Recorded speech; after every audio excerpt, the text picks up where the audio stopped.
ನಮಸ್ಕಾರ ವೀಕ್ಷಕರೇ, ಹಾಡು ಹಗಲೇ ಜ್ಯುವೆಲರಿಯಿಂದ 3 ಕೆಜಿ ಚಿನ್ನಾಭರಣ ದರೋಡೆ. ಗನ್ ತೋರಿಸಿ ಜ್ಯುವೆಲರಿ ಮಾಲೀಕನ ಕೈ ಕಾಲು ಕಟ್ಟಿ ಹಾಕಿ ಕೃತ್ಯ.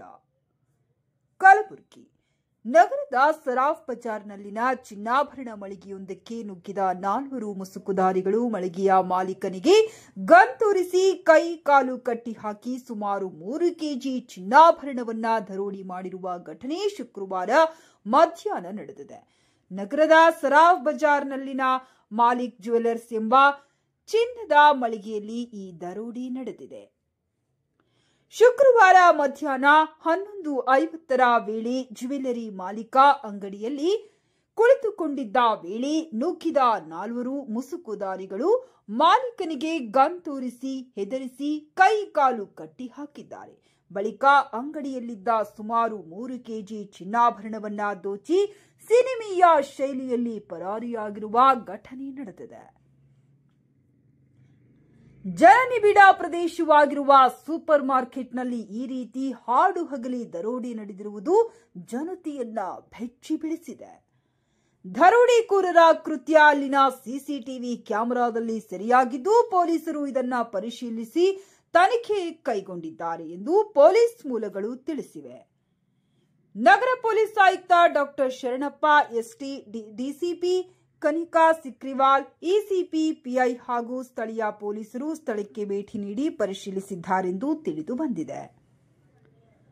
ಇತ್ತೀಚೆಗೆ ನಗರದ ಪೂಜಾರಿ ಚೌಕ್ ಸಮೀಪದಲ್ಲಿ ಎಟಿಎಂನಲ್ಲಿದ್ದ ಕೋಟ್ಯಾಂತರ ಹಣವನ್ನ ದರೋಡೆ ಮಾಡಿದ್ದ ಪ್ರಕರಣ ಮಾಸುವ ಮುನ್ನವೇ ಇದೀಗ ನಗರದಲ್ಲಿ ಮತ್ತೊಂದು ದರೋಡೆ ನಡೆದಿದ್ದು ಸಾರ್ವಜನಿಕರ ಆತಂಕಕ್ಕೆ ಕಾರಣವಾಗಿದೆ. ಚಿನ್ನಾಭರಣ ಮಳಿಗೆಯಿಂದ ಲೂಟಿ ನಡೆದಿರುವ ವಿಷಯ ಬಹಿರಂಗವಾಗುತ್ತಲೇ ಸ್ಥಳದಲ್ಲಿ ಭಾರೀ ಸಂಖ್ಯೆಯಲ್ಲಿ ಜನರು छोटे भाई थे 12 बजे दुकान खोला। छोटे भाई 12 बजे दुकान खोले। खोलते ही वो जाके कुर्सी में बैठा। बोला ये सामने का गेट खोल के 4 आदमी इतना फास्ट आया, अपने को पहचानने का मौका नहीं। आके सीधा 2 आदमी उसका सिर पे कान पकड़ा, एक आदमी गर्दन पे चाकू पकड़ा, एक आदमी बोल अंदर जाम होके घुस के उसका हाथ पैर बांध के एक जगह फेंक के रहता, जितना माल था निकाल के तो क्या था? कितना था सोना? सोने क्या तो कितना था? क्या वो डायरी देखना पड़ता है, सबका काम रहता है, अंदाजा से कुछ बोल नहीं।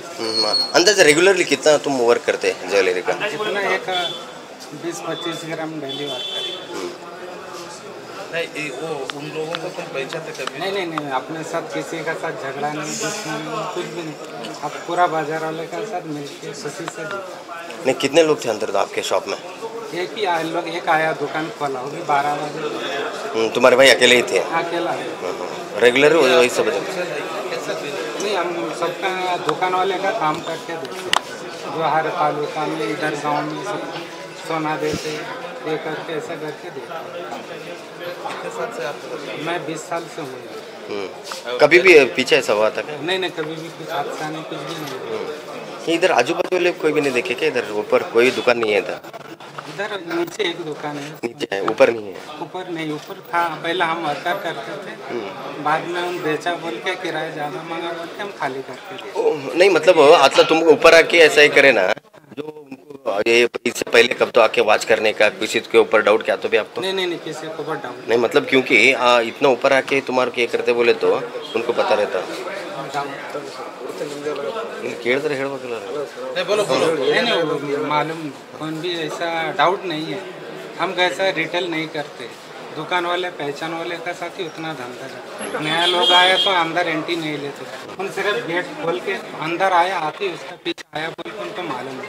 पुलिस स्टेशन में जाके इन्फॉर्म, पुलिस वाले के साथ अपना पहचान अच्छे क्या रहता, पुलिस वाले बोलते भी रहता, कुछ हुआ तो पहले अपने से आके बोलते। 4 लोग आए। भाई सब बोला 2 लोगों का पास गन था। क्या बात करें उनको मालूम, मैं नहीं ऐसा कौन सा लैंग्वेज में बात करें? क्या उनको मालूम है, क्या बात करें उनको नहीं। क्या आपका नाम? मेरा नाम मतीउल्ला मलिक। ಬ್ರಹ್ಮಪುರ ಪೊಲೀಸ್ ಸ್ಟೇಷನ್ ವ್ಯಾಪ್ತಿಯಲ್ಲಿ ಒಂದು ರಾಬ್ರಿ ಪ್ರಕರಣ ವರದಿಯಾಗಿದೆ. ಅದರಲ್ಲಿ ಈ ಸರಫ್ ಬಜಾರ್ ರೋಡಲ್ಲಿರುವ ಒಂದು ಕಮರ್ಷಿಯಲ್ ಕಾಂಪ್ಲೆಕ್ಸಲ್ಲಿ ಒಂದು ಫಸ್ಟ್ ಫ್ಲೋರಲ್ಲಿ ಗೋಲ್ಡ್ ಆರ್ನಮೆಂಟ್ಸ್ ಮಾಡುವಂಥ ಒಂದು ಮಾಡ್ತಿದ್ದಾರೆ.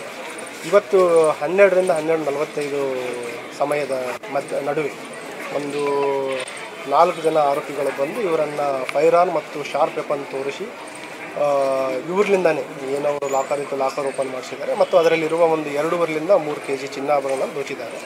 ಮತ್ತು ಅವರು ಹೊರಗಡೆ ಹೋಗಬೇಕಾದ್ರೆ ಏನು DVR ಇತ್ತು ಅದನ್ನು ಡಿಸ್ಕನೆಕ್ಟ್ ಮಾಡಿದ್ದಾರೆ ಮತ್ತು ಕೆಲವು ಚಿನ್ನಾಭರಣಗಳು ಇನ್ನೂ ಅಲ್ಲೇ ಇದೆ, ಕೆಲವು ಮಾತ್ರ ತೆಗೆದುಕೊಂಡು ಹೋಗಿದ್ದಾರೆ. ಮತ್ತು ಈಗ ಆಲ್ರೆಡಿ ಪ್ರಕರಣದ ಸಂಬಂಧಿಸಿದಂತೆ 5 ವಿಶೇಷ ತಂಡಗಳನ್ನು ಮಾಡಿದ್ದೀವಿ. ಆದಷ್ಟು ಬೇಗ ಪ್ರಕರಣವನ್ನು ಭೇದಿಸ್ತೀವಿ ಮತ್ತು ಆರೋಪಿಗಳನ್ನು ಕೂಡ ಬಂಧಿಸ್ತೀವಿ.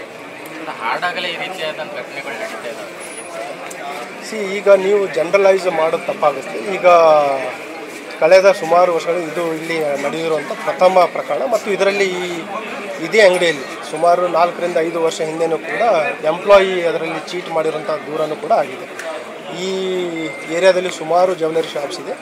ಇಂಡಿವಿಜುವಲ್ ಆಗಿ ಇದೇ ಅಂಗಡಿಗೆ ಯಾಕೆ ಟಾರ್ಗೆಟ್ ಮಾಡಿದ್ದಾರೆ ಅನ್ನೋದ್ರ ಬಗ್ಗೆಯೂ ಕೂಡ ತನಿಖೆ ಆಗಬೇಕಾಗಿದೆ. ಹಾಗಾಗಿ ಎಲ್ಲ ಆಯಾಮಗಳಲ್ಲಿ ನಾವು ತನಿಖೆಯನ್ನು ಮಾಡ್ತೀವಿ ಮತ್ತು ಈಗಾಗಲೇ 5 ವಿಶೇಷ ತಂಡಗಳು ಈಗ ಆಲ್ರೆಡಿ ಕಾರ್ಯವನ್ನು ಸ್ಟಾರ್ಟ್ ಮಾಡಿದೆ. ಆದಷ್ಟು ಬೇಗ ಪ್ರಕರಣವನ್ನು ಭೇದಿಸ್ತೀವಿ.